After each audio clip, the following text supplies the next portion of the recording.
बिस्मिल्लाहिर्रहमानिर्रहीम। अस्सलाम वालेकुम डियर स्टूडेंट, क्या हाल है? ठीक ठाक है। आज फर्स्ट ईयर का रिजल्ट आ चुका है। जो बच्चे पास हो चुके हैं या जो अच्छे नंबरों से कामयाब हो चुके हैं उनको बहुत बहुत मुबारक हो, और जो बच्चे फेल हो चुके हैं उनको परेशान ही होना चाहिए, उनको सप्ली की तैयारी करनी चाहिए।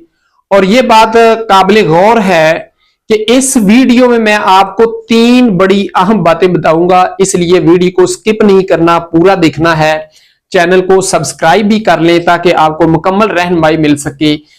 पहली बात जो है, फर्स्ट ईयर की सप्ली नहीं है।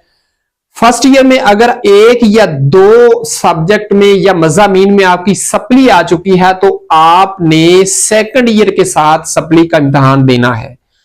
दूसरी बड़ी अहम बात जो है, जो बच्चे जिनके फर्स्ट ईयर में बहुत कम मार्क्स आए हैं, अच्छे मार्क्स नहीं आए, वो दोबारा इम्तिहान देना चाहते हैं तो वो फर्स्ट ईयर में दोबारा बैठ सकते हैं और वो रीपीयर हो सकेंगे। पहला रिजल्ट कैंसिल करवाना पड़ेगा तो वो दोबारा फर्स्ट ईयर कर सकते हैं। इसलिए परेशान नहीं होना, दोबारा फर्स्ट ईयर की तैयारी करें।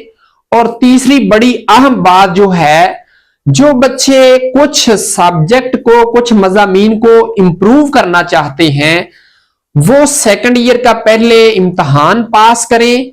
सेकंड ईयर के बाद जो सब्जेक्ट इंप्रूव करना चाहते हैं वो इंप्रूव कर सकते हैं। तो अपना बहुत बहुत रखिएगा ख्याल। चैनल को कर लीजिएगा सब्सक्राइब। बहुत बहुत शुक्रिया।